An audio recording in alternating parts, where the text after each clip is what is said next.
It doesn't matter what game you play, no one can remain on top forever. See the flash hold left. They've caught Faker. They've got the CC. The mid laner is down. The unkillable Demon King has done just that.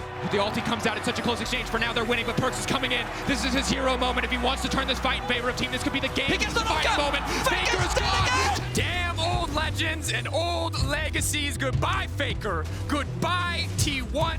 DRX will march forward. Keria wants to hit the wave. Kingen goes to the world ender. Gumayushi is dead. Faker was the GOAT, but he wasn't supposed to win again. We didn't win an international tournament. We are 18-0 in LCK, and then this split, we're struggling. We're 7-6. Like, why even try anymore, right? Just give up. And yet, at Worlds 2023, Faker did the impossible. 모든 길은 결국 저를 통합니다. TP coming in. Faker looking to make the play. He gets ruler. Owner goes in, and again the combos are clean. The hostile takeover is damn well hostile. Yeah, he flashes in. He finds himself the charm onto fours. There is the ultimate from the Shy, but it just doesn't quite do enough. They try and get out, but Faker has the perfect execution and locks down his fellow ninja. Xiaohu now taking a whole lot of damage, and Faker is in the shroud. He's toying with him. It's a double kill. What? Order! And back in again. It's a triple. 4 times T1 has lost in a game 5. 4 times they've been knocked out, and 4 times they have got back up for this moment. It was 7 years since their loss, a decade since their birth. The SKT legacy has been reignited. T1 will be your 2023 World Champions. Okay, so before we get into the video, I just want to take a quick second and let you all know about our brand new merch line. You can do it when you're at the lake or in the server, by yourself or with the buds. Never let anyone tell you it's wrong, because baiting, it always feels good. A zip-up hoodie made for all those who mastered the art of baiting. Check out theScore Esports Drop 2, available now. All right, so going into Worlds 2023, it was hard to call Faker and T1 favorites. I mean, I think JDG or Gen G will win Worlds. I don't think there's any shock there. Who do you got winning Worlds? JDG. I mean, it's like we were talking about before. I think JDG, anything short of a world championship is an underperformance. Rating the teams, I think JDG are the team to beat. After his last Worlds victory in 2016, Faker seemed inevitable. He was better than everyone, worked harder than everyone, cared more than anyone alive. But League of Legends changed, and soon, even that wasn't enough. Faker wasn't enough. Huni, do you have what it takes to win the game? Big certainly does not. Ruler on the Nexus. The upset is complete as the kills come through. The SKT dynasty is over. All hail the new kings. Samsung Galaxy, your 2017 World Champions. The ulti comes out. It's such a close exchange. For now, they're winning, but Perks is coming in. This is his hero moment. If he wants to turn this fight in favor of team, this could be the game. He gets the fight moment. Faker is gone. Teddy's next on the list. There's no way he can duel Yasuo. Amada's coming in, but he's just walking into the meat grinder of Perks. Khan, can he do it? They've done enough. They've done it. G2. Khan, can he get it done? He can't. The Vladimir. They can't do it. This is it. The greatest team in the history of League of Legends, taken down by the greatest team Europe has ever produced. Damn old legends and old legacies. Goodbye, Faker. Goodbye, T1. Hello, Damwon and Showmaker. They will defend their title in the finals and look to go back to back. T1 tried all kinds of paths back to victory, but after so many losses, it seemed like nothing was enough. Faker's time at the top was over. And look, there is zero shame in that. Like, there are virtually no competitors in any discipline who can remain the best in the world for an entire decade. Faker won his first Worlds trophy in 2013, then followed it up with 2 more in 2015 and 2016. That was enough to cement him as the greatest of all time. He didn't need another win. In fact, another win seemed impossible. League had changed so much since Faker had last won Worlds. Faker had changed so much. After all, their lineup of young stars led by Faker couldn't quite get over the finish line the year before. DRX will march forward. Keria wants to hit the wave. Kingen goes into the whirlwinder. Gumayusi is dead. They have been doubted. They have been discounted. They have been dismissed. But DRX are your 2022 World Champions. And Faker spent much of the summer split sitting on the bench due to an injury. Faker wanted a win. His squad of hungry young stars wanted a win. The team picked up wins against NA's Team Liquid and Cloud9 in the Swiss stage, but neither team was a true test. But Gen.G has gotten the better of this team in grand finals now 3 times in a row. So Gen.G in the important matches has come up big. Gen.G were considered the strongest team out of Korea and had beaten T1 3-0 in the LCK Summer Finals. And it's a day of threes here for Gen.G. 3 different styles of composition, a 3-0, and the three-peat.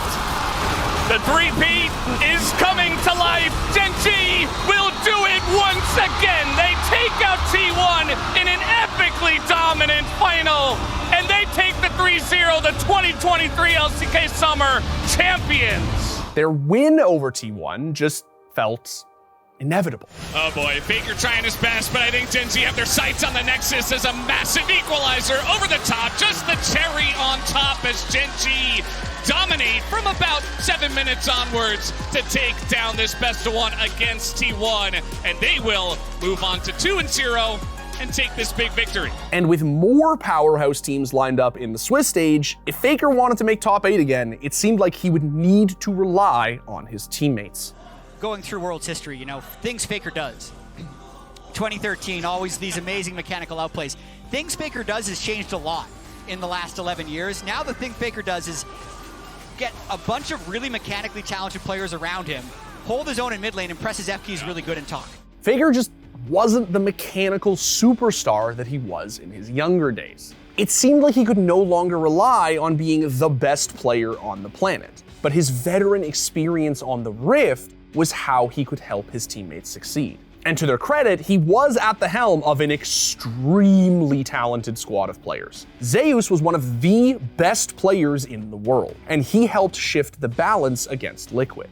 Owner was sometimes considered to be the team's weak link, but his monstrous Jarvan performance against C9 proved he was anything but. Gumayusi was a mechanical and aggressive ADC who, at times in the past 2 years, had been considered part of the world's best bot lane alongside Keria, the team's mechanical prodigy, considered the best player in the world through much of 2022. He was crushed by his loss that year, and out for revenge, relying on his general to lead him to the victory he knew he deserved. The LPL's Bilibili Gaming were the next opponent, the all-Chinese roster that knocked T1 out of the MSI lower bracket earlier this year. I would not be surprised if T1 I would be surprised if T1 beat BLG. Really? I would be surprised.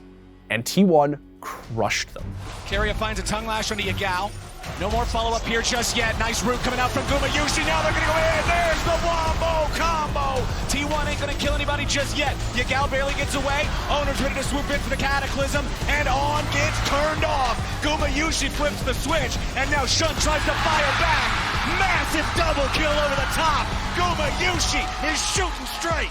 Total damage, Zeus topping those charts, but it's pretty easy to do when you're Gnar against a melee. Flashing forward, Mega Gnar into the wall, wallop, rock toss, one more hit'll do it! Zeus solo kills Bin! Okay, Owner with the engage, forcing the flash out of Yagao. Beautiful flag and drag right back out over the wall. Bin gonna be the target now as On looks to try to provide some disruption. Shun back over with a ball breaker, but he ain't gonna find a whole lot. Re-engage from Owner, stopwatch to stop them in their tracks. Oh my goodness, it's T1! Just absolutely rolling over him. Double kill for Guma, triple kill for Guma. Owner picks up another. Bin's the last man left alive, and he's gonna walk home with a broken leg. T1 are ready to end it here. The early game was tough. The top lane was rough. And for BLG, it was not enough. T1, the greatest team ever in League of Legends, is ready to bring it back and do it again. They're on the Nexus, and they're on their way to the quarterfinal. Welcome everyone to the World's 2023 quarterfinals for one last time, live from the Sajik Indoor Gymnasium in Busan, South Korea. Today is such a big day because it is the LCK's very last chance at the World Championship as T1 takes on the LPL's LNG and Scout, as we see him there, for the final spot in the semifinals. As the quarterfinals wore on, Korea's other two teams, Gen.G and KT, fell to Chinese teams, leaving T1 as Korea's last hope. But perhaps more importantly, it meant that if T1 wanted to win Worlds, they were going to need to beat 3 Chinese teams in a row. 3 of the best teams in the world from the most competitive region. They approached their first opponent, LNG, expecting aggression. But T1 pulled ahead quickly. Zeus may be in trouble. Zeus off to the side, but LNG has to be careful about overcommitting. Zeus still just taunting them, teasing them. Blitzcrank, can the hook come out? Cataclysm locking him in, they will connect, but he pulls him back! Apotheosis! Gumayushi ascending to godhood in that moment as LNG are torn to shreds. T1 too far ahead. They make it look effortless. It's a clean ace for T1. Oh, as we might have another return play here from Tarzan. Rinse and repeat, finding the lineup, finding the angle, instant damage coming through Faigal, so they can get the root as well, if they can find the mark. But nice counter punch coming in from Guma, using the ult to stop the play in its tracks. Gala continuing to step up. Desperate to get a little bit more here, but has to be careful. The mark now coming through, Var is good damage. Guma wants to finish it, and he gets it! Absolutely outplayed in the 1v1. Guma finds the kill. Final push now, LNG, one last desperate hold, but they've got nothing left. And even as every other LCK team falls away, Faker stays standing. T1 stays standing. The last light of the LCK burns bright, and Busan is ahead to the semifinals. But the LPL was all that was left in the tournament. As soon as the matchup was decided, the call came down. The real finals were in the semis. JDG weren't just the best team out of the LPL. They were the best team in the world. They have been the gold standard. They haven't lost a best of 5 yet. Even when they've been close, they're able to clutch it out. They make great adaptations within series. These players are all so experienced and so good and have such huge champion pools that I think it's very difficult to throw this team for a loop. Like, it is really, really hard to come up with reasons that you think JDG will lose this tournament. This was a star-studded roster filled out with the best of the best in every position, and their results proved it. And that remains that JDG, they continue to have a 100% win rate in every single best of 5 they've ever played. Yeah. JDG were working on a year the fans called the Golden Road. They won the LPL Spring Finals, then MSI, then the LPL Summer Finals. Worlds was the only trophy left for them to claim. No roster in League of Legends history has ever won all 4 trophies straight in 1 year, and JDG were poised to do just that. Their win seemed inevitable. Not to mention the fact that Faker himself was going to have a hard time holding lane against Knight, one of the most mechanically gifted mid laners in the world. You don't survive this on PB God. That's a big scary snake, and you know what? Knight is going to be in a 1v3 here, but I'm thinking I might even favor Knight for this one. Stunned up. And there's the ulti as well. He doesn't quite have the damage to bring down the bear. Yes, he does. And he's got a lifesteal to boot as well. Oh, no! Burning down the Quag. No way! Remember, Faker hadn't won Worlds, hadn't truly been the best since 2016. And on top of all of that, JDG were built around the same gifted ADC that had ended Faker's reign in 2017. And Samsung Galaxy push mid first. As you can see, the flash hold left. They've caught Faker. They've got the CC. The mid laner is down. The unkillable Demon King has done just that. As Ruler stays in, life stealing. In the back line, they found more as Hootie does not have a way out. Pops to Yolt, but he has no exit route. 2 more autos will kill him down, but he gets to run away. They twitch to their aggro. They knock down Wolf instead. 5v3 in mid. In the moment of truth, they flash on Faker, and they take out the heart of SK Telecom. But this time, Faker wasn't backing down. 저희가 갈 길은 이미 정해져 있습니다. 룰러 선수 잊지 말아야 할 겁니다. 모든 길은 결국 저를 통합니다. Zeus still stepping forward with the Infernal Chain, looking for the lockup. Tempered Fate now coming in, isolating Knight. Knight right in the back line, and Owner immediately with the follow-up engage. Zeus still standing. Now finally the bias going in, but it might just be too little too late. Knight, Zeus CV to the back of the fight. Zeus ticking, burning, but the shutdown is 369. But now they're just fish caught in the barrel, waiting on the slaughter of the curtain call.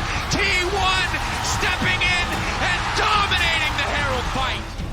TP from the Akali, Knight in the area now. T1 maybe just gonna fish for the pick here. Already got one advantage. Tempered Fate onto Kanavi is big. The lineup is there. Zeus immediately gonna look to knock him down. Can they find it? Kanavi now going right back into Zeus. Owner in the area. Getting damage coming in for the Darkened Blade. Missing on the backside, trying to buy some space. With a shockwave, it's clean! And in comes the curtain call!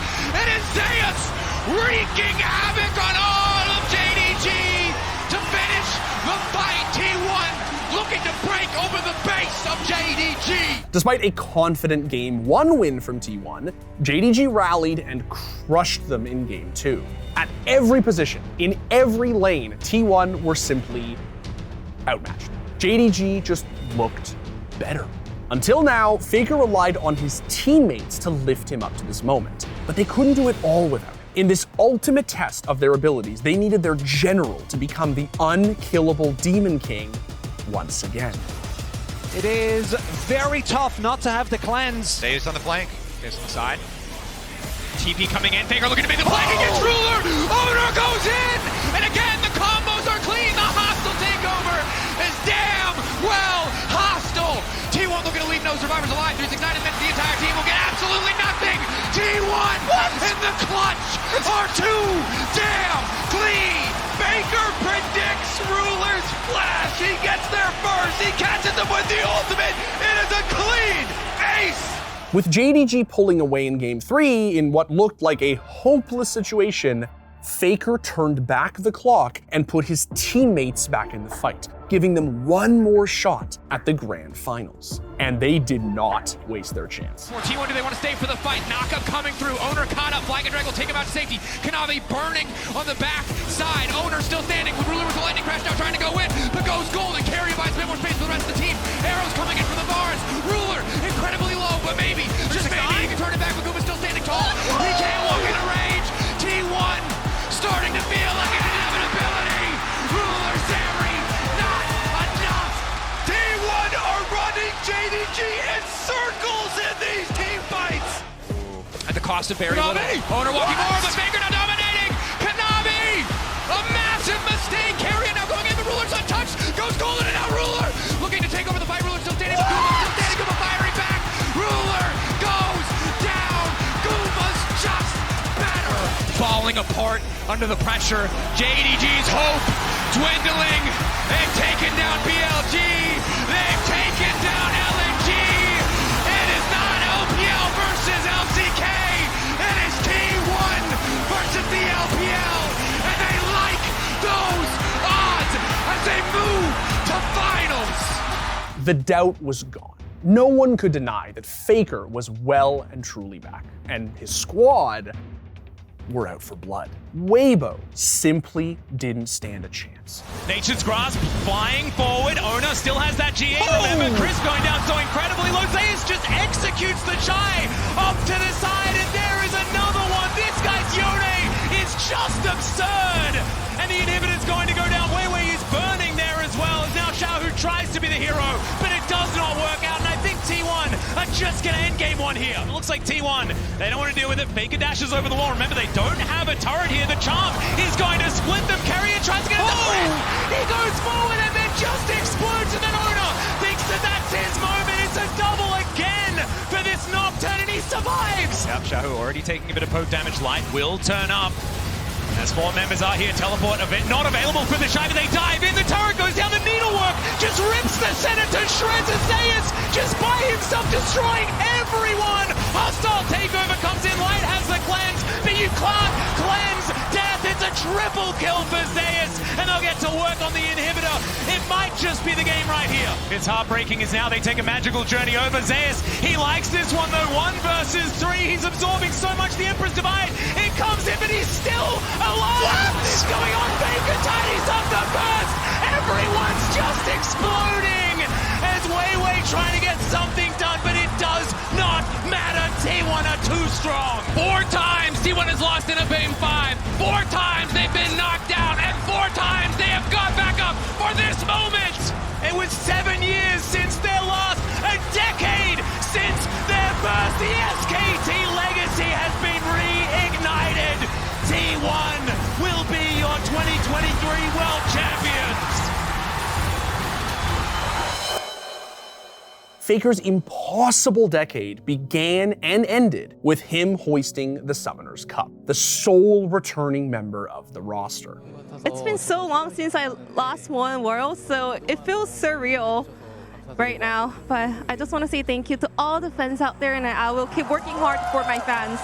It's common to say that fans believe in their favorite players, but nobody has ever rewarded belief and done more to inspire it in the people around him than Faker. For 10 years, Faker has stood at the top. That doesn't happen in esports, in sports, in anything. No one is the best forever, except Faker. 10 years on, Faker is again the target that every other team has in their sights. He can once again look back at the rest of the world and say, there's still a higher peak.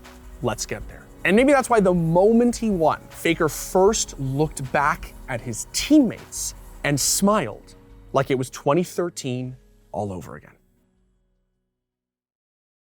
Talk about the new studio, man. Have you got anything? No, we're gonna talk about the new studio. Oh, Matt just wants to talk about the studio. That's all he cares about. Like, people Matt doesn't even care about the content. He just cares about the studio, you know? Like, what the What the f is this, man? What are you doing here?